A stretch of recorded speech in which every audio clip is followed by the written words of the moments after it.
Hello ladies and gentlemen, Blugoblin here for a comic book review for the official ending of December 2015. I know, I'm late again. But I've just been real busy. Luckily, it's not really a huge stack of books here. But man, have I got a lot to say. I got one from IDW and a lot of DC and just a little pinch of Marvel. Little pinch. Just a little one. But I am going to do a pick of the week segment for this week. So bear with me on that. Excuse me.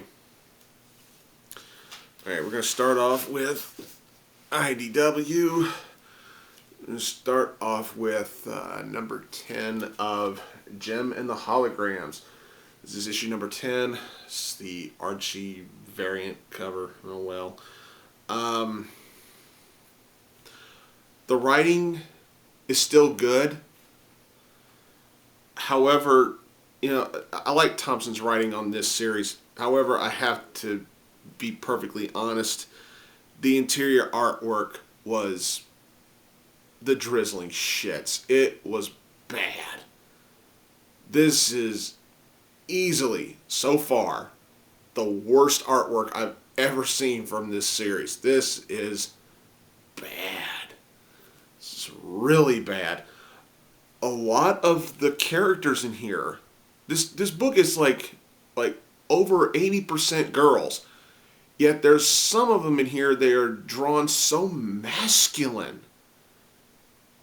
Some of them look like dudes. This is really lame artwork. I'm sorry. I hate to sound so brutal, but it's the truth. The artwork in here was crap. But the writing and the storytelling it still flows very well. It just took me a while to get through this issue because of the bad artwork. But the character development is still there, and I like the fact that even though the Misfits have been built up as, spoiled, rotten bitches, this issue showed that they're still, deep down, just human. And there are times where they can show a vulnerable side, and this was a good example of that. If we had just had better artwork for this, maybe I would have enjoyed it a little bit better than I did. But, yeah, it is what it is. The artwork really hurts it. So I'm going to be nice, though, and give it a 3, because the writing is still good. Alright. We got 1, 2, 3, 4 from Marvel. I'm going to start with The Flash, number 47. I like this Harley's little black book cup variant cover. This is really cute. Get the poly bag. Yeah. Oh my God. This was a fantastic conclusion to this storyline involving Flash and Professor Zoom, Eobard Thawne. This was amazing. This was really good. A perfect way to finish the storyline. I thought this was really fantastically written. The artwork was great. And in here, we see Barry go through some changes that look kind of familiar to longtime readers of this particular run. I'm not going to go into big detail because I don't want to ruin hardly any of this. It's just wow. Just simply wow. I loved it. I loved how, minor spoiler, I loved how the heroes won in this. I really did. And I thought, I knew once they finished the story the way they did, you knew, or at least I did, that deep down in his head, Barry Allen was looking down at Thawne and going, biatch. Yeah. Just really, really good. Fantastic story. Fantastic finish. Loved it. And they've left it open for inevitable returns. Really, solid. This was good. This was excellent. This gets a 4 easily. Maybe even a 4.5. Alright. Harley Quinn, Power Girl, number 6. Oh God, thank God this miniseries is over. And hell, the book, and Harley herself points it out in this issue. This is the last issue of the miniseries, and we still don't have a Power Girl series. You know, at this point, I really don't need a Power Girl series right now if they're gonna write her like this. And hell, Power Girl's now in Earth 2 Society, which that series is hit or miss a lot of the times. I can't even guarantee I'll stay loyal to that, and my Earth 2 counterpart can't even guarantee coming back on here and reviewing it for me. You know, it's gotten that bad.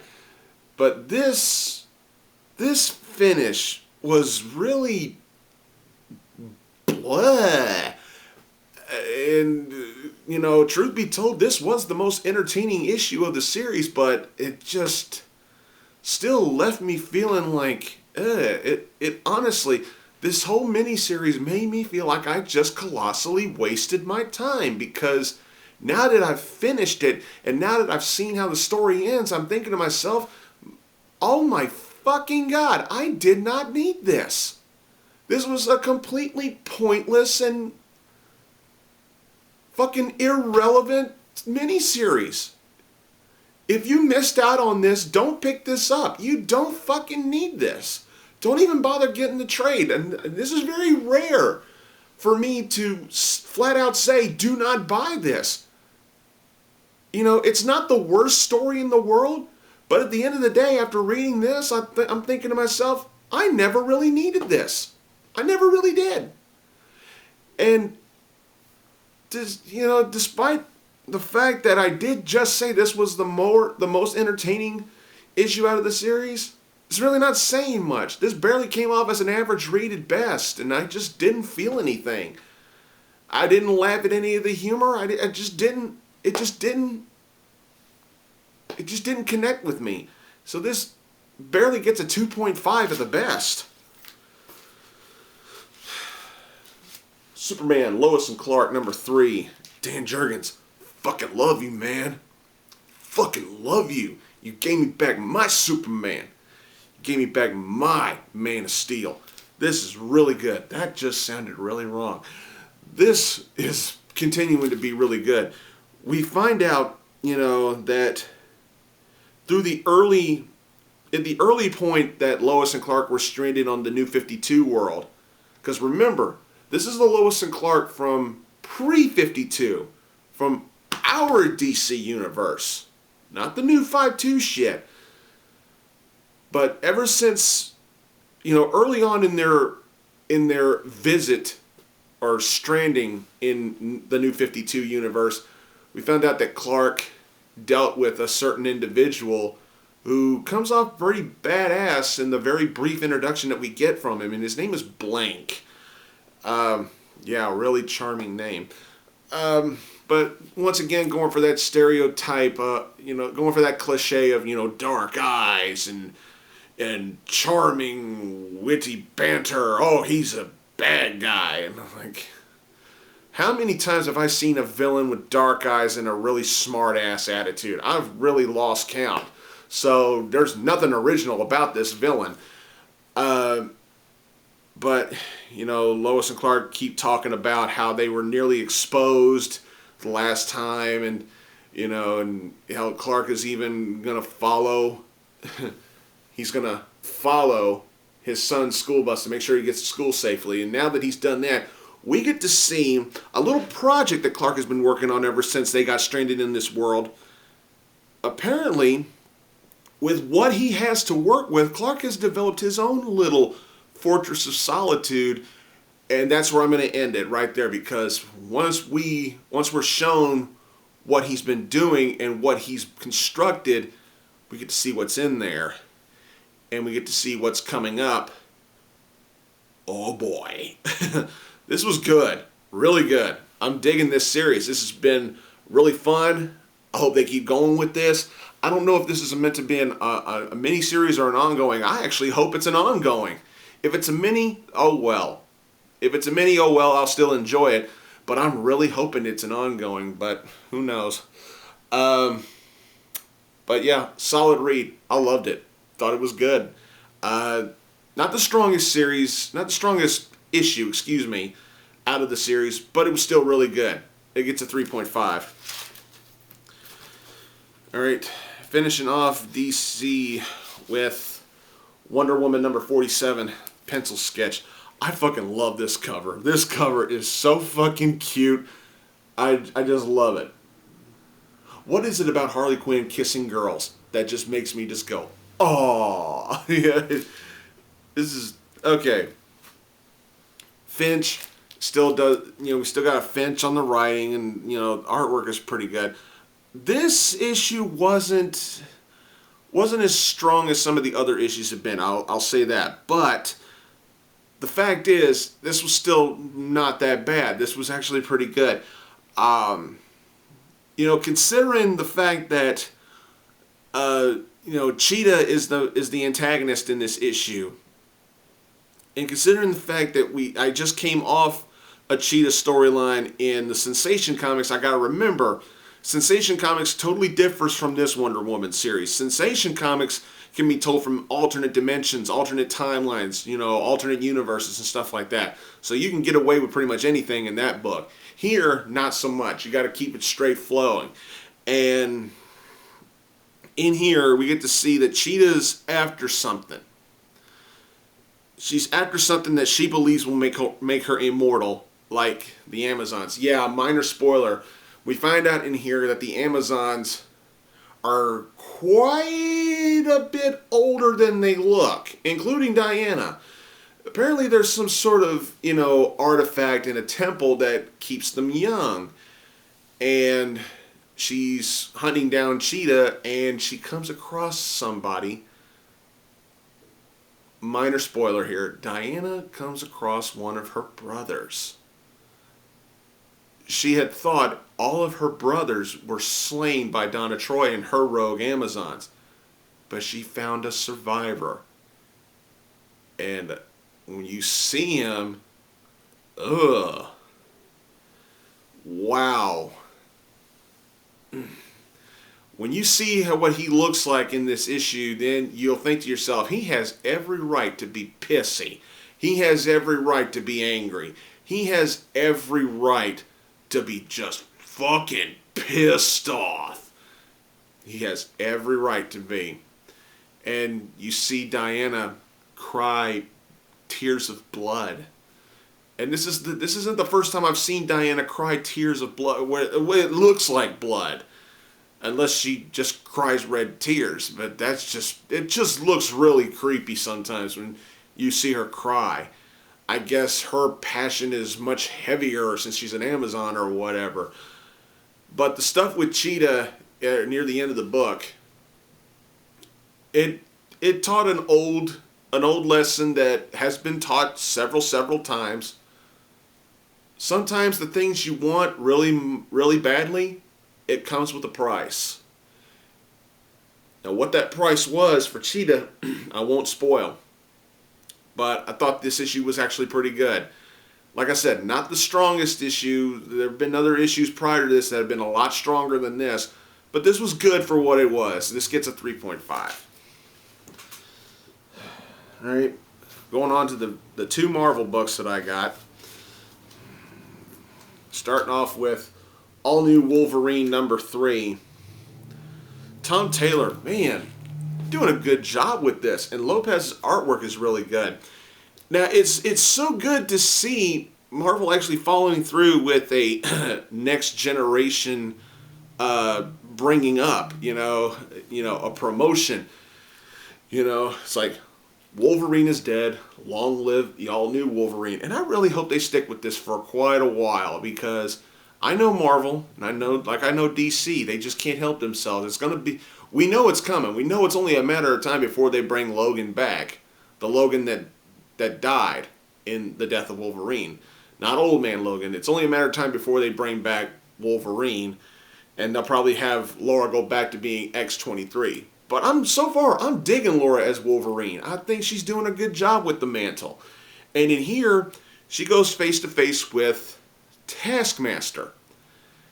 And she ain't doing too good, folks. I mean, you got to think about this. She's going up against a guy with photographic reflexes. He literally can predict any move you make at him. The only way you can topple a guy like that is hit him with something he hasn't seen before. And minor spoiler here. Apparently, he never really knew about the third claws in Laura's feet. He never knew about her feet claws, and that worked to her advantage.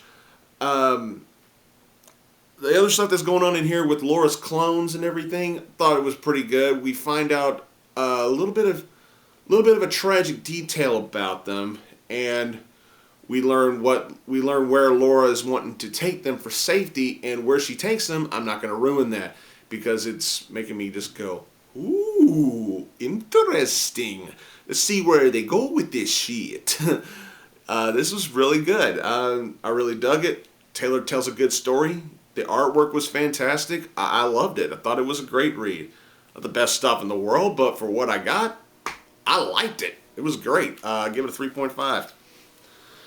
Pick of the week time, folks, and I apologize in advance for gushing like a goddamn geek that I am. Darth Vader Annual #1. Oh my fucking god.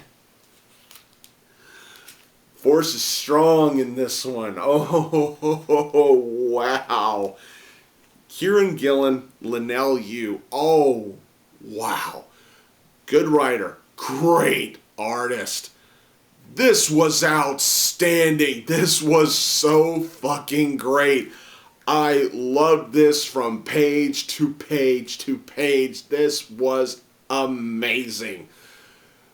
If you could take away one thing from this issue, it's don't fuck with Darth Vader. This was just outstanding. I loved this so much. We see in here that there are kingdoms that have kings and queens and all kinds of royalty and everything, but even they serve people, and it's like, wow, you may be a king, you may be a queen, but don't forget whom you serve. You serve the Empire. And in here we get to see just how badass Vader can truly be when you want to develop him very well. This was outstanding. He's going to this planet, and he's being summoned to a meeting with a king, and he meets one of the king's daughters. He meets one of the princesses, and he's like at this ball or some shit like that. And you just get to see how much of a fucking prick he can be, from the smallest little things. And then, of course, we have another attack on Vader's life, and to the people who try to go at Vader, it doesn't end well for them. And all the while, we learned that he had brought a gift for this royal family. And when he presented the gift to the princess by simply dropping it on the ground, and when the gift box shattered, and once I saw what this gift was, I went,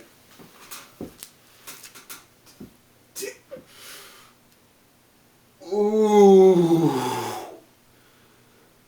ooh, oh. There's still a copy here on the shelves. If you're in this area, if you're near Arkham Comics, pick this book up. For the love of God, pick this book up.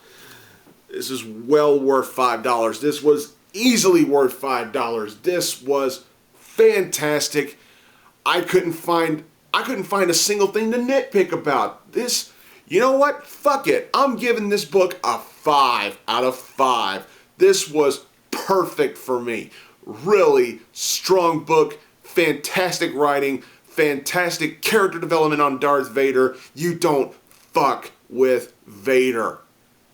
No. This was good. If I ever recommended a Star Wars comic, it's this one.